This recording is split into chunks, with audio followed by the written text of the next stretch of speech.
Welcome to the Superversive live stream. My name is Ben Wheeler, and I'm here with best-selling author John Della Roz. And here's a little thing I've got for him. Long ago in Trad Pub, I, social justice, the thought crime-seeking master of outrage, unleashed an unspeakable evil, but a foolish Christian writer wrote forth to oppose me. Before the final book was wrote, I called him a racist and left a false review, sending him 6 pages back in the Amazon listings. Now the fool seeks to return to the first page and undo the evil that is social justice. Gotta get back to the top. John Della Roz. Is that accurate? Or are you just a little stunned? John, you have been around these communities for quite some time, and you seem to move from strength to strength. Night training is your latest success. Tell us about it. Can you hear me? Hi. Hello. Are you able to my hear me? internet's going weird right now, so let me try to reboot. Let me try. My internet's kind of going weird right now, so let me see if it's all fixed. I was okay when I logged on this, but looks like it's having problems. Can you hear me okay? I can hear you just fine. I'm now disappointed. It's like, oh no, I did this whole entire thing. Your entire intro, I heard your like booming voice, but then it got all garbled up, and so I missed it. So. Well, I'll see you about that. It might have been on my end if my microphone just couldn't take it. Anyway, you seem to move from strength to strength. We've got your #1 new release here, Night Training: The Adventures of Baron von Monocle, with your character James. Tell us about it. Like, how are you enjoying this fame, and what are your enemies trying to do to you? Yeah, Night Training. If I'm coming in, am I coming in now? Because you're breaking up again. You're breaking up for me too. Let's see here. I'm just going to do a quick test. Let's see. No, yeah, it's my internet is unfortunately cutting out here, so I'm not hearing a thing you're saying. How about this? Do you run off of a router? I'm on a Wi-Fi thing, but it's at work, so you know there's little I can do. And it's actually not the internet. I was told it's actually whatever weird firewall thing that they have going on. It just does this a few times. So I hear you now. I hopefully got the question. Night Training came about because my fans were demanding more of James Gentry, the character who stars in Night Training, who is a side character for Steam & Country. He has always had aspirations to join the Steampunk Knights, which are really kind of like the special forces of my steampunk world. And I didn't develop that so much in the book because the book for Steam & Country really focused on Zara, and Zara didn't really have a path that went with them. She was going off under her airship. But people wanted it; they wanted more, and so I said, you know what? I'll show a sort of brief novella about the guy and how he just kind of came to the like sort of school system that they set in place to train their knights, and how he just kind of is a cut above and actually gets involved in situations, because of his own hard work and effort. This is definitely one of those like, pull yourself up by your bootstraps, and you're going to work real hard, and you're going to be the best around, and nothing's ever going to get you down. And I do appreciate it. The backstory, I guess, by proxy that you're giving him for the next books certainly helps flesh out his character, and I think really stands down the rough edges. My favorite character in this novella, which of course I purchased and enjoyed earlier, is Ethan. What inspired you to make Ethan? There is an actual kid, Ethan, who's a 12-year-old, I think, maybe 13, who was really into For Steam and Country, and actually sent me cosplay pictures of himself in steampunk garb for me. And so I wanted to write him into my story. So yeah, I just wanted to, you know, I mean, that's so cool. If kids are reading, this is the best thing you could possibly ask for. And you know, I want to encourage that. And Ethan is a major character throughout the rest of my books so far.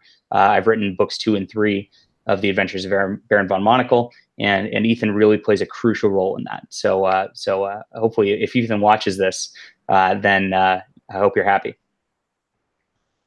Oh, I'm certainly happy. Every time I read another of your books, you seem to always have this measure of improvement that I think, ooh, I can't wait. Eventually, you'll be an old man, and I'll be just sitting there. It's like, well, John Delaroz, you beat me again. You know, like you just can't stop. As much as your enemies would like you to stop. Yeah, that's been happening a lot. So ever since this hit the bestseller status, well, it took about a week. So I hit my bestseller status, I think, on Wednesday last week for bestseller in the whole category of steampunk. And I kept that nice little spot for about a day, which is the best one of my books has ever done so far. I'm very, very proud of that. And this hit #1 what helped that is this hit #1 new release in the category. So a lot of people who read steampunk, you know, have been clicking on it and seeing it. And so that eventually propelled it to its complete #1 bestseller. You see, it's still this is a current screenshot, so it's still a #1 new release now, 10 days later, I made the screenshot today. I just want to point that out. Just now. So it's still hanging on up there. People are still buying the book. This is a standalone story. So if you've not read the first and you just want to check out like my writing style and want something short and just like a really nice action adventure, this is a great place to do that. It does spoil a little bit of For Steam and Country, but you know, I think For Steam and Country is still enjoyable after this. You've read both. You'd agree with that? All right. The only spoiler is that everyone made it out alive. Like, congratulations. You know, I hope it doesn't ruin it for you. I'm trying not to George R.R. Martin all of my characters. You know, I think that's something a lot of authors are doing these days. That's a little much. But yeah, so I just started getting attacked by like Tor Books authors. I don't know what is up with Tor Books in general. I have my theories, but very, very odd is a few days after I hit my bestseller, you know, one of their authors just started going on just claiming I wasn't a bestseller. So I sent the screenshot. I'm like, I took the screenshot, so here it is. And it's like, well, and the guy actually claimed there's only 15 books in the steampunk category. Make it as if this isn't real or something like that. It doesn't matter if there's like only 15. You're fighting against the Clockwork Century novels. I'm certain Neil Stephenson has one novel in there because he writes just about anything. And Philip Reeves has a movie coming out of his steampunk book in December that Peter Jackson is directing. I mean, you know, that's a big deal. Yeah. So, was it The Mortal Engines? Yeah, I'm excited for that. I kind of am too, but I smell the love triangle from a mile away.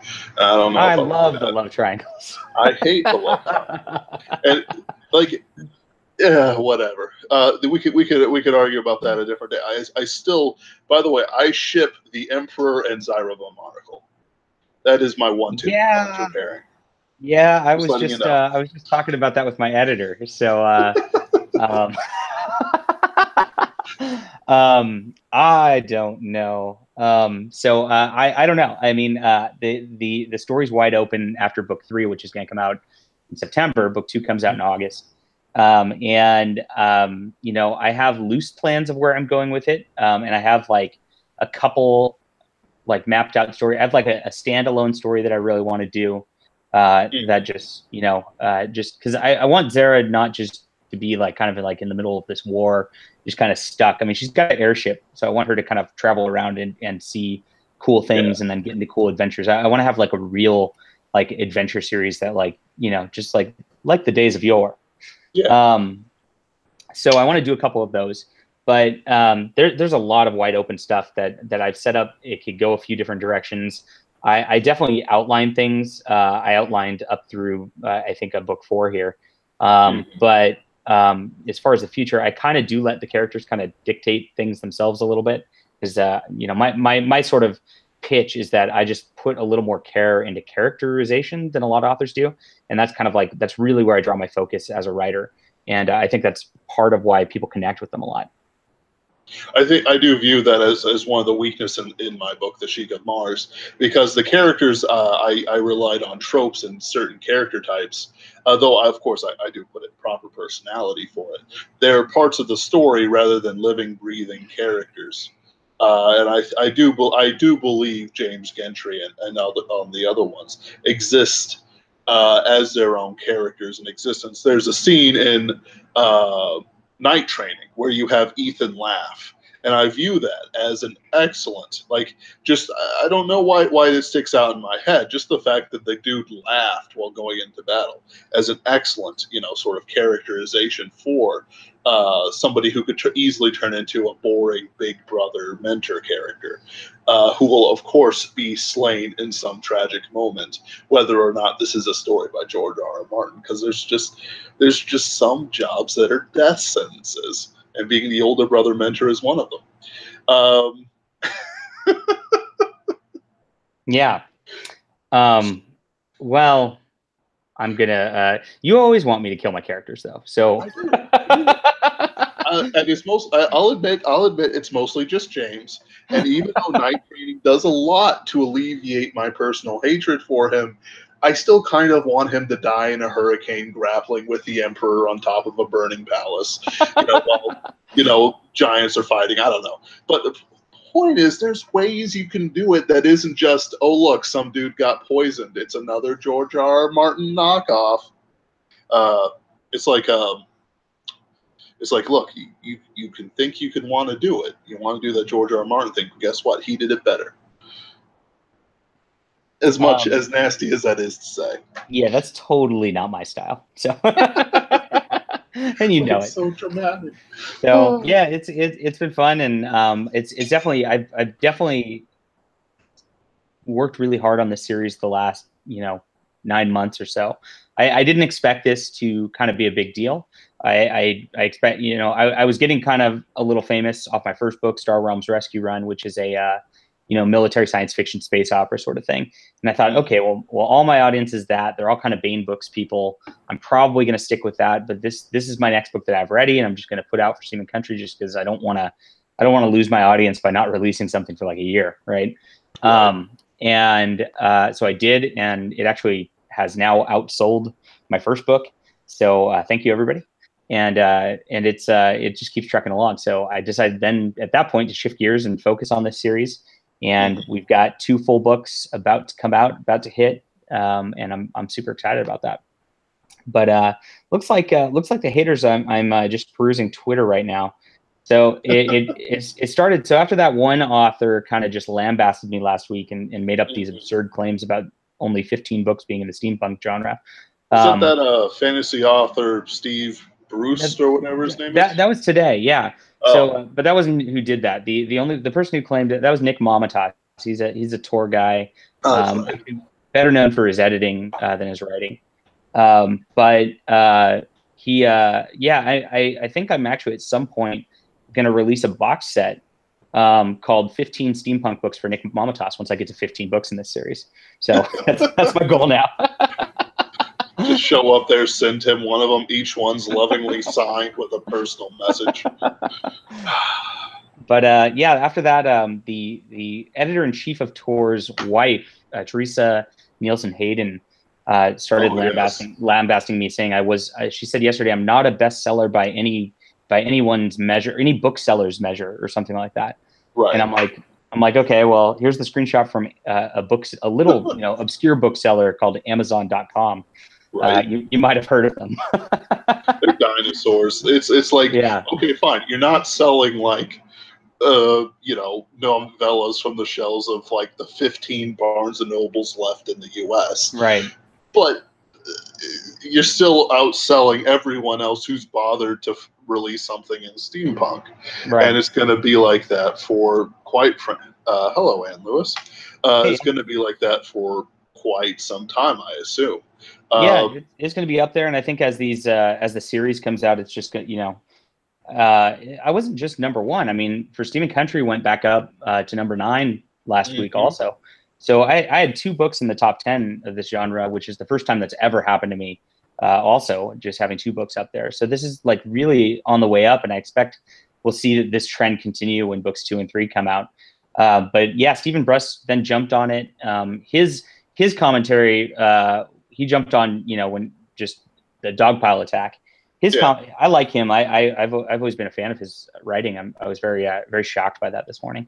It's like, dang, I guess I shouldn't give money to you anymore.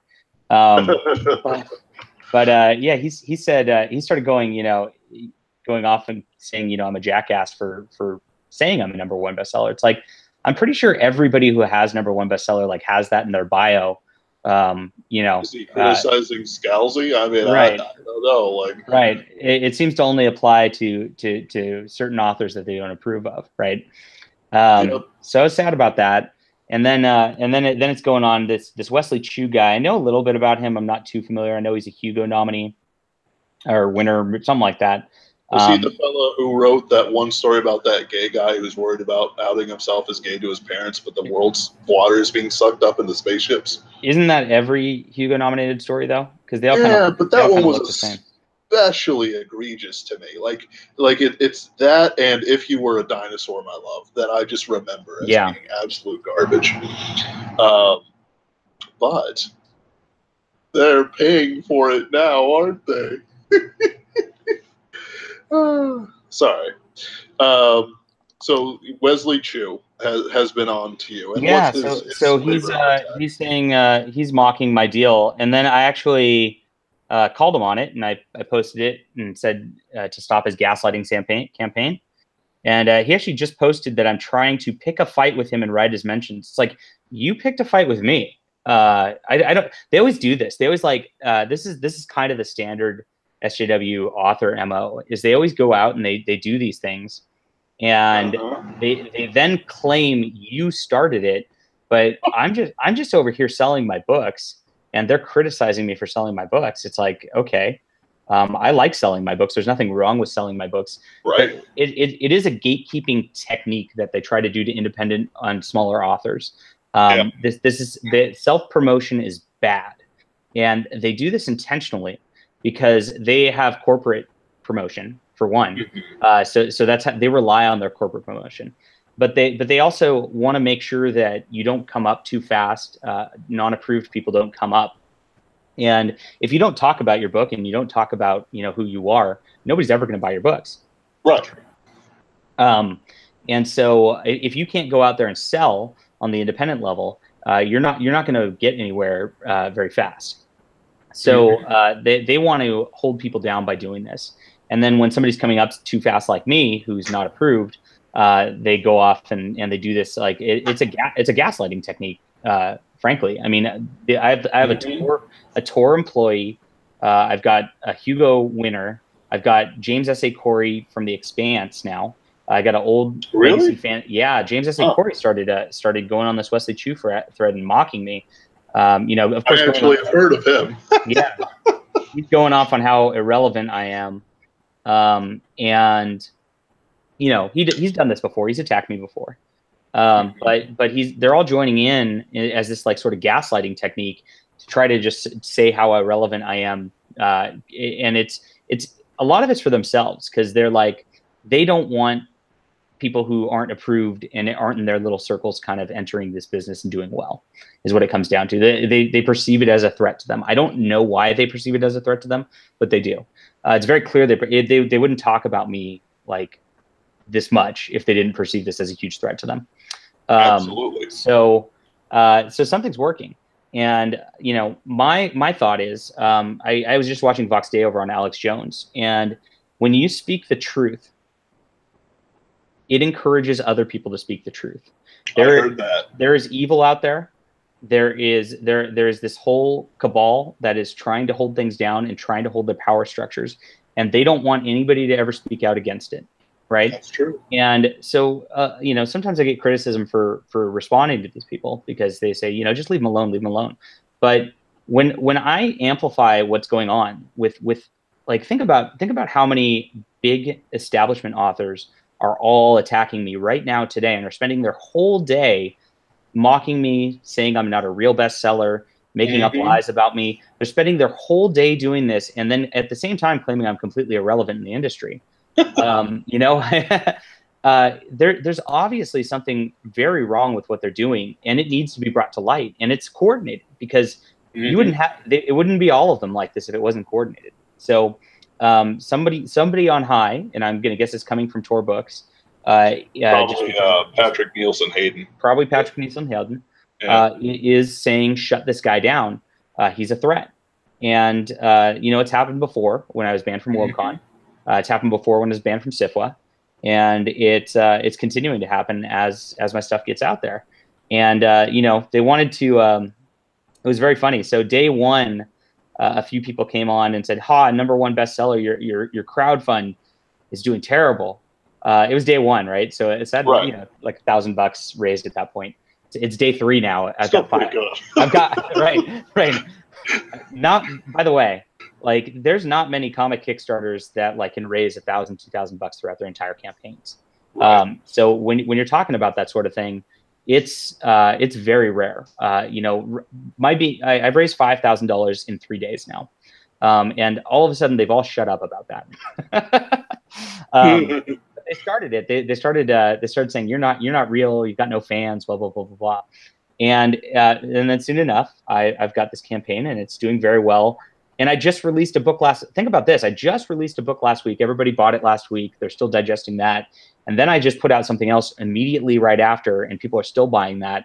I'm putting out so much content that is doing well and successful.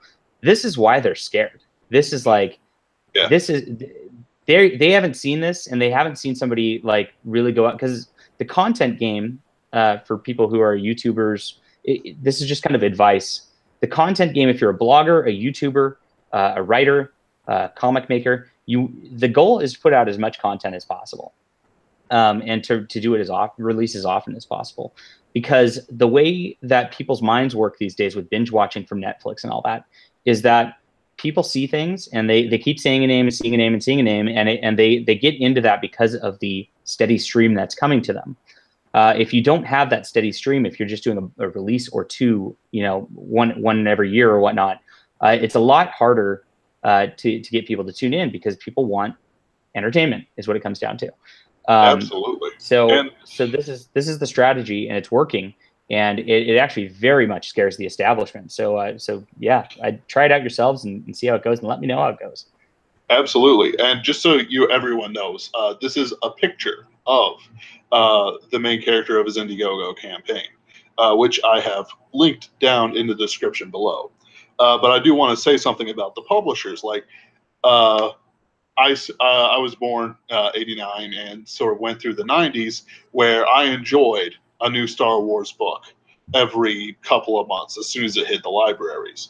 But big name authors, like the really impressive ones, either had a work habit like Asimov, where they just kept producing material, which I think probably had a little something to do with his success, besides his relationship with Mr. Campbell, but also producing more and more stuff. So you see a science magazine, and it would be Asimov discusses robotics, and then you read a robotics novel or a foundation novel, and so on and so forth.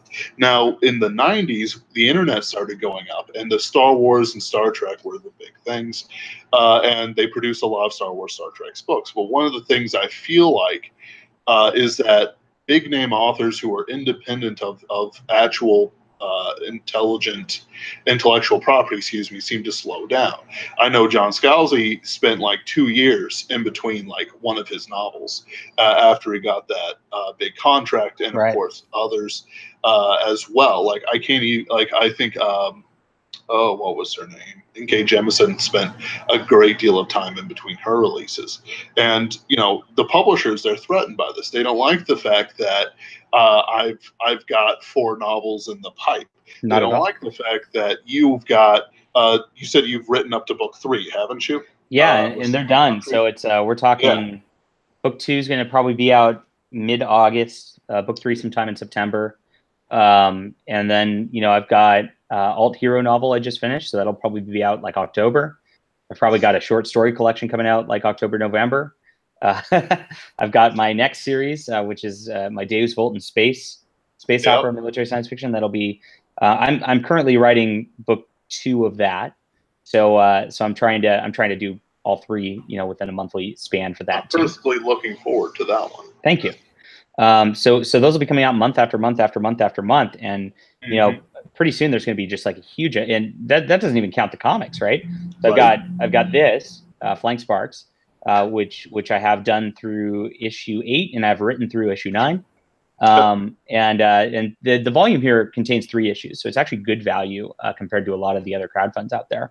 So if you're looking for like Value Town for your just read and for what you're doing, Flying Sparks is the way to go. But yeah, I'll probably be doing a volume 2 of this sometime early next year, and then volume 3, another half year behind that or something like that. Then I've got the Ember War, which is Richard Fox's awesome military science fiction novel, and I'm adapting that. I've written through book 3 of that, and we've got art through book 2 or issue 2 of that rather. And so that's going to be a 5-issue series, which we're probably going to also crowdfund in September. And then, I've got a number of like smaller indie collaborations, which, I don't talk about those much because, the artists, it's kind of working on their time, and I'm not going to talk about stuff till there's like really a finished product. But there's so much in the pipeline. This is I'm taking this seriously because it's a business, and I want this business to succeed. And a lot of people are very much fighting hard against that, but it's going to go on. And it's for myself, I know I do rail against like cookie cutter fiction, but it's so much better now than it has been. I harbor deep resentment against trad publishing for what they did to Star Wars, to this stuff, and I actually stay off Twitter because I know that it'll, like, I'm an angry sort of fellow, and I can deal with anger very well compared to some people, but it's like the level of just antipathy and hatred I have to these people. I wish them to repent and go, become Christians and all this jazz. But at the same time, if Chuck Wendig stopped writing tomorrow, I wouldn't lose an ounce of sleep over it, even if it was a pretty tragic circumstance. And this goes for a lot of these other guys. They don't produce the same amount as we try to. Like I'm finished. Like as soon as we're done here, I'm going to edit like the last 32 pages of novel 1 of my Jasper Silver series, which is a young adult science fiction cyberpunk sort of thing. Kind of, it sort of switches, but I've got Cyber Gothic, which I'm writing, that I'm about 20,000 words in, which is Gothic horror in space. I've got Tears of Elfland, which I just need to do the final pass of the editing for. I know David Halquist is waiting on covers. There were some unfortunate circumstances and our covers got delayed, but otherwise, Superversive Press is releasing book after book after book, and then I look over at what Tor's doing, at what not Bane so much, but like anyone else who's big, they're just not producing the volume that we can. And these people, they've made it. They have contracts I will never touch in my lifetime. A lot of them haven't made it though. I've been talking with some people just kind of about their contracts and things like that. There's a lot of authors, even authors at Tor, who talk to me on the side. There's a lot, and I never out them. So you're safe to talk to me. By the way, I'm a friendly person, and it's okay. I won't out anybody who's like nice to me and doesn't talk about me. I mean, obviously, why would I do that? But I've been told about contracts where they get their advance of like $3,000 or whatever, and then Tor gives them no marketing, and then they don't earn out their advance, and they're just kind of stuck. And then because they didn't earn out their advance, they've got like a stigma around the publishing industry where they can't actually get anything more hired. So they're stuck. They got $3,000. After taxes, you're talking $2,000. And that's all they have to show for their writing, and they've got nothing else coming out. And so, you know, a lot of these people are the reason a lot of these people, I mean, obviously not the Expanse guy, but a lot of people like whoever this Wesley Chu guy is, he's probably not making that much money. They don't have the numbers they act like they have. So, you know, paper tigers. Exactly. And that's a large part of what's going on. So it's sad. That's disturbing to me, because there's like, not in the sense of like, oh, they're not doing as well as they could, but sorry, but it's like this. I try to keep myself humble. I do believe that of all the rookies that are coming up in our circles, that I've got the most raw talent in book writing. I've read other people's work. I've helped them out. I don't seek to like rub their faces in, your similes are weak, young man, you know, or other such nonsense things. But these people, they come in. And by the way, similes do matter if they're against the metaphor that you're trying to go for, but that doesn't matter. I've written articles about that, but but like these people, they show up. You know, I'm sitting there and I'm enjoying the newest John C. Wright book, Superluminary, or I've decided to reread For Stephen Country, or I'm reading whatever David Halquist is working on as a favor to him, and you know, like and it's like, hey, dude, and they like push me to the ground and slap my book out of my hand into the mud, and then it's like, so wait, you actually come from a broken home?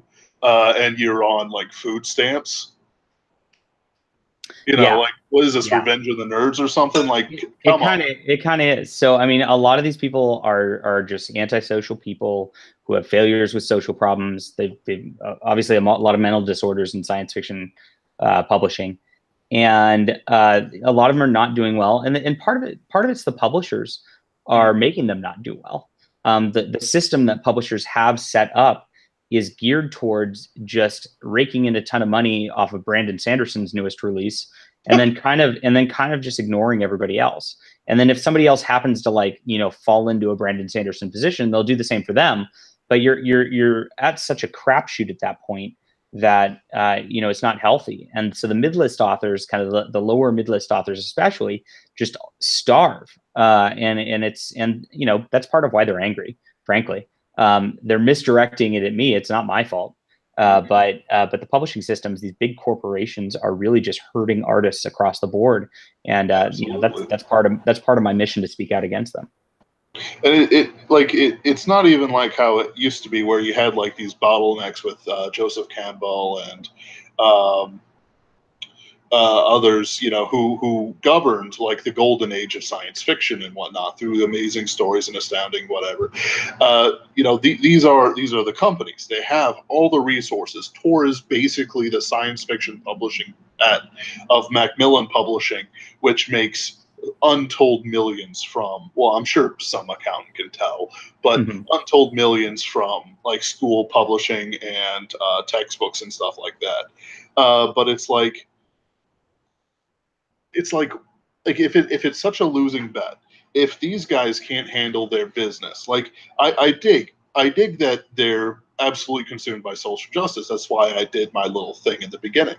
But it's like Patrick Nielsen Hayden, there we go, like has the editing skills. He has been around for years. And he's apparently one of the chief officers of Tor or something like that, or a man of great influence, or at least was.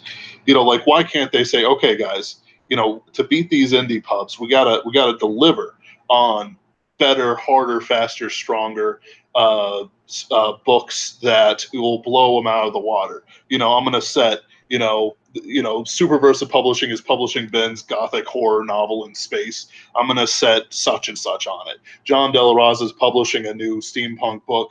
I'm going to throw him against, Scalzi's trying to write steampunk or something. You know, I don't know. I'm just throwing things out there randomly. You know, like they've got the talent. They've got the money. Well, talent, quote unquote. They've got the money. They've got the machine. And all they can do is grind themselves into the dust. Yep. And you know, like we're seeing this with Worldcon now. They can't even handle a convention anymore. I think that's what part of what the lash out is about today is I got my bestseller last week. Worldcon just tanked this week. Oh yeah. And they really want to blame me for that. And the way Worldcon opened up in treating me is partially to blame for their troubles now. They definitely have set a tone where it's just this toxic identity politics is everything. But it's them setting that tone. I only just wanted to go to Worldcon, meet Spider Robinson, who is one of my favorite authors growing up, hang out, sell some books. That was just like every other con. But they had to make it into something where it became this identity politics thing, and conservatives don't feel safe at their convention. And now, because conservatives don't feel safe at their convention, which is half of the country, probably more at this point. Probably more. But other identity groups go, well, I don't feel safe at this convention because this, and they've got this sort of spiral on their hands. So it's like I think it was you actually who posted the child care services. Oh yeah. It's like, hold on a second. The last 2 grandmasters for the SWFA and the newest one defends them, and this and that are all pedophiles of horrible sorts. Like, they're not even just evil. And then it's like, yeah, here's childcare services. You know what? I think I'm going to go for a little R2-D2 stroller and, not leave my child out of my sight. There's bad optics with a lot of what they do. And frankly, I've offered to help because, this is the kind of guy I am, I don't want anybody to fail, for real. I don't want Cat Rambo to fail. I don't want Sifo to fail. I don't want them to fail. But they can't go on the track that they're going as businesses. As these are businesses. We are all businesses, and succeed. And that's been clear. And it's like, look, I'll help. I am a business guy. My background is a business degree from UC Berkeley. This is what I do in real life, is business. I'm good with operations. I'm good with management, and I'm obviously very good at marketing and promotion. So those are my skill sets beyond anything else. They're so mired in their politics. Their politics is so important to them that they're saying F business. We don't even want readers like that. And when they say like that, they're talking to, 150, 200 million people. Yep. So yeah, that gets out, and that attitude gets out, and that's the attitude Marvel Comics and DC Comics has had with their stuff for the last couple of years, which has caused the problems with readers kind of rebelling against that too. And all of these industries, on average, are going like this, while the independents are kind of going like this. And the thing is, it's not either or. If these companies, if these organizations kind of just got back on track and got back to the focus of just let's tell good stories. Let's entertain our audience, because none of this stuff, they always talk about literary. None of this stuff's real literary stuff. This is let's be frank, honest. Science fiction is a pulp genre, and it's a niche genre, and it's not something, you're not Mark Twain, okay? Right. It doesn't matter if you write in the current hipster style or whatever, right? Literature is proven in the hindsight, not the foresight. Right. So I might say that. Sorry, go for it. No worries. I might say that, I want to write the most literary science fiction. I want my stuff to have deep meaning. I want these things to be able to pull apart. I even want my chapter headings to have at least 3 layers of meaning. But the thing is, I'm still Tears of Elfland. I literally have a chapter heading that's 21st century Minotaur maze. It's first a reference to the Minotaur stuff, and then it's a reference to King Crimson, and then it's a reference to one of the characters' psychological issues. And it's 21st century Schizoid Man. And it's I'm doing that. But at the same time, I'm not gonna be like, hey guys, check out this new literary work by Ben Wheeler. I'm gonna go, hey guys, I wrote a new awesome fantasy that has 7 kids trying to find their dad in Elfland, and there's mazes and there's goblins, and I'm going to hope that, you know, people say, hey, this actually has some depth to it. But I also hope people are going to be amused by the goblins singing about how they're going to eat some kids. You know, there's all, you know, there's all kinds of ways you can do it, but you just have to write something entertaining first. Mark Twain is entertaining. Even like, I'm sure it's a sadomasochistic entertainment. Even Ulysses is entertaining for some sick freaks out there. Ooh. I said sadomasochistic. It's all masochism. I swear. But I assume that somebody somewhere is getting some sort of pleasure circuit out of all the stuff that they call literary. So even if it's sick, degenerate schlock. I don't know. You know, it's a lot easier to focus on business. We're not, you know, this industry is not here to be, you know, a propaganda arm of the DNC. And when it appears as that, it's obvious why it's failing. Nobody wants to deal with that. We all have the news going 24/7. We all have this going 24. Nobody's being made aware by your Resist short story. In fact, and nobody's reading it. So, so when you kind of like get that for real through your head, and you start to just look at the business angle of things, it's like there's easy ways to fix all of this. There's room for everybody. I could go in if I had Cat Rambo's most recent book right now, and I had marketing control over it, and you know, for the next month, I would quadruple her sales in, you know, in that time. Easy. Oh, absolutely. You know, maybe more. And I offered to do that for her too. But you know, of course, no reply on that. But you know, there's no reason to treat people like this. There's no reason to ostracize authors from the industry. And the thing is, it's ineffective. Everybody they do this to, it's not just one person. I'm not the only one. Vox Day's had it done too. Look at him. He's doing great. You know, Larry Correa has had it done to him. He's doing better than everybody. You know, I mean, John Ringo's had it done to him. He's doing better than everybody. It goes down the chain, and everybody who's been attacked doesn't lose any audience. You're literally not convincing anybody not to read our books. The people who were not going to read my books were not going to read my books anyway, probably over identity, and that's fine. But the people, you're not convincing anybody who's checking my books out not to read my books. So like, what is your intention? And it's not helping them sell books. So very bizarre. Yep. And it's very strange to me, because like, I've got a very strong drive to live.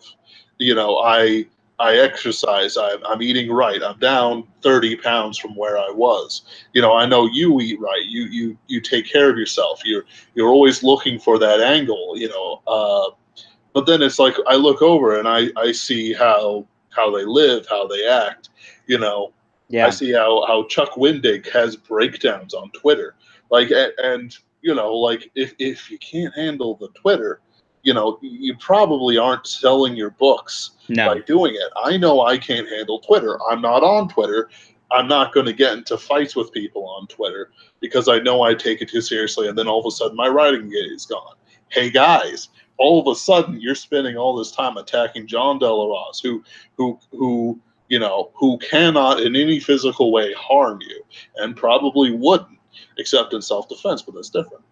I don't even know that I'd like, you know, I mean, I don't know. I mean, I don't even think it's self-defense. I especially if I was going to something like Worldcon, at this point, like, you know, I would probably just take the abuse because, you know, I have to kind of be the Gandhi of the situation, you know? Absolutely. So, those aesthetics, those optics. And that's fine. You know, but I don't want anybody to hurt me. But I definitely think there are a few people out there who want to hurt me. and it's scary. So yeah, I don't know. But yeah, there's never I've never had any. I tell people this all the time. It's like I've been to hundreds of cons and I've been to Worldcon, so why now? You know, and it's all political. So yeah, the politics never gets them anywhere. Like it's one of those things that's like it's so self-defeating. They're not a part of the elite. You know, they might say that they can top you or me or whoever in their quote unquote sales or their website numbers or anything like that, or because they got a contract with Star Wars, which is slowly circling the drain. Apologies, Dan Lewis, but it's they like it's strange to see the shifts. I've been sentient for the last 25, 26 years or so. So it's like, seeing the strength of the Star Wars, then seeing it decline, seeing it just go deeper and deeper, and then seeing the strength of the indie publishers and seeing how they're moving from strength to strength. It's strange times, and those with the strongest negative politics to these things are hurting the most, and they're just doing it to themselves. Yeah, but we're gonna change that. My new Indiegogo is up, Flying Sparks. It is, as I'm saying, and as I'm not getting any credit for, it is made by creators of color with a strong female lead, and oddly, nobody's giving me praise for that. I guess they're just racist. So, right. And it's. I don't know whether you shared it or not, or whether it's on one of my many meme pages, but it's like they attacked Hollywood for firing James Gunn, which is a whole can of worms deserving its own live stream. But they attack him, and then somebody goes, "What, Disney? You're not supposed to fire James Gunn. We're only supposed to use those rules against the conservatives." Yeah. And they went and hired James Gunn. And it's like, I don't know whether this person was joking because the name was fairly neutral or whether this person was serious. And I fear that it might have been serious. Yeah, it feels like that's what's going on. But yeah, I don't know. I just want to move forward. I'm not going to let any of this stuff slow me down even whatsoever. Absolutely. So we're going to do this. Today I'm going to be outlining a new issue for the Ember War. Which is going to be my next project after this. But if you're into Flying, it says Flying Sparks is about a hero and villain in love. They're dating under their secret identities. They don't know that they're heroes and villains. And as each chapter progresses, like they kind of sense there's something wrong, and the other one's keeping it secret. And as each chapter progresses, they get a little closer to kind of finding out what's going on. And it's eventually I do a slow build. I'm a slow build kind of guy because I like to have a sort of long run, and I want this to be an ongoing series, to be honest. I want this to be so successful that I can keep making these comics over and over and over again, just because I love the characters so much.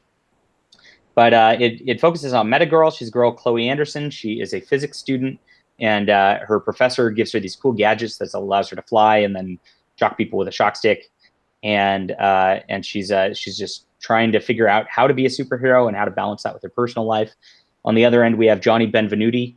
He is a Italian mafia type. They don't really make Italian mafia types as villains anymore or as anything anymore. It's kind of that trope kind of went away, but I liked it a lot. And so he just like tries to be a fence, just trying to sell stolen goods. But because, when you're in a life of crime, you kind of just go deeper and deeper into the rabbit hole. And that's what happens with him. He's got superpowers also, and he tries to hide them because one thing I always like kind of felt weird about supervillains was that when you go out there and you're Dr. Octopus and you could put this like green suit on with the arms and everybody sees you and you announce, "I'm Dr. Octopus," that hinders your bank robbing ability because you kind of got to keep those things quiet if you want to be successful, right? So Johnny really just wants no attention. He has a coffee shop front business, and he acts like everything's just normal there. And he's trying to do everything behind the scenes. He doesn't advertise he has superpowers. He just kind of does his thing. And his arc eventually opens up, not in this volume, into like a full-on mob war going on in it. And there's just like I set up a lot of overlapping cool stuff. So please check it out. Please check out Flying Sparks on Indiegogo. I'm already at $5,000 out of the $6,000 needed to kind of just finish this off. What, 5 days into it? I'm 3 days into it. 3 days into it. Yeah. So 5,000, 3 days. I'm pretty stoked at how this is going. And I'm going to deliver a good book. And by the way, the pages for the book are 100% finished. So once this campaign ends, I'm going to immediately send out digital versions to every backer. And some folk say, you know, the digital version is included with all of the trade paperback and hardcover version. So you'll get that right away. And then it just goes straight to the printer. And it's just, it's on the printer for how much time it takes. But so you'll get your story right away, which a lot of stuff, you know, takes a long time to actually fulfill. I aim to have this stuff out very quickly. So please back this, check out Flying Sparks. And that is my pitch for you. And also, you know, every dollar raised for Flying Sparks makes Tor Books cry. Ooh, that's pretty nice. Mm-hmm. Ooh. For some reason, comics have never been the genre or medium or whatever you want to call it, I could get into. But every time I see more development on this, on Flying Sparks and on Alt Hero, it really kind of gives me hope for the whole medium as a whole. Especially since now with crowdfunding being better than ever and Kickstarter just kind of starting to fall apart, I really think there's a great opportunity to grow and improve for it. Though I will say that I've never been a fan of seeing novels on Kickstarter. I love it. I'm loving Kickstarter, and I think it's a new business model forward. I love what Robert Crucy did with his Dream of the Iron Dragon, and I've been watching that very closely for the Kickstarted novels. And I think it's actually a really good idea. I think you're wrong about that. And it's because these are pre-order systems, really, right? Okay. And so you can use a Kickstarter to gauge how much audience interest there is before you get involved in something. So if I put up, and I probably will start kickstarting novels down the line, but if I put up, say, Deus Volt, and I put it up on Kickstarter, and I see it goes absolutely gangbuster, I know I need to drop my other series for a bit and kind of focus on that work, right? Because that's what's going to be. But if it just kind of, you know, if nobody gets into it, nobody wants to buy it, I also know that, like, okay, well, I've got my book, I'll put it out, not a big deal. But I'm not going to focus on this series. So I think it actually does. It's a helpful indicator for authors of kind of where their audience is at to begin with. And second, it also helps. It's just free publicity too. So you're talking about your Kickstarter for a month, and then the book comes out on Amazon later. Well, people have already heard about it. People have seen your name more. Generates things. There's nothing bad about it whatsoever. In terms of you know, there's just no downside. I see, and probably, you know, I'm not very swift on my feet with a lot of these things. I still remember times early in Kickstarter where people would do things like kickstart my bowl of potato salad and other such ridiculous nonsense for it. And I remember reading on a lot of these things where it would be like some sort of person with a terrible idea trying to get money for it. But if things have evolved, if things have improved to the point where, you know, we can use it as a legitimate platform and just bury the people who are very subpar, shall we say, you know, it's like Amazon. There's the self-published stuff that, like, you know, no, they didn't spend money on a cover, and it's just in pretty bad shape. And then there's good stuff on Amazon too. So it's just a platform like any other to put stuff up. And it just depends. It depends on the creator. You know, the level of the level of quality of product that you'll get. But yeah, I'm loving Kickstarter, and I'm definitely thinking about you know, putting it. The way I'd do it is, I think I would phrase it as, you can get like an exclusive hardcover version here, and that won't be available on Amazon later or something like that. And that's probably how I'm going to frame it. I actually like that idea quite a bit. I'm a big fan of hardcovers, and it's always a disappointment to me when I receive a John C. Red book and there's no hardcover. Oh yeah, I bug Vox about this like monthly, and please everybody else bug them too. But I want every live stream. I want book.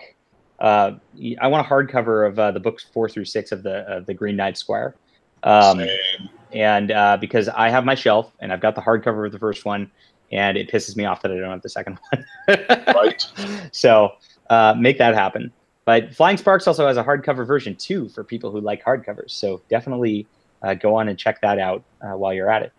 And I'm gonna have to actually get back to work shortly here, Ben. Hey, that's all right. I'm at the end of my window here. Excellent. Well, thank you for coming on. Sometime I do need to have you on so we can discuss marketing and how you can just get a leg up above it. I wish you all the great success and the continuous #1 spot for night training. Yeah, and thank then you so much. For whatever's next. Have a great day. Cheers. You too, sir. See you soon. Bye. Let's see here. Also, I just want to give a shout out to Bar One Studios, who has a thing on it, a friend of the stream. Bar One's Scorpio on Steam it for his works. You all have a great evening, and I'll have a live stream on Sunday for you. Good night.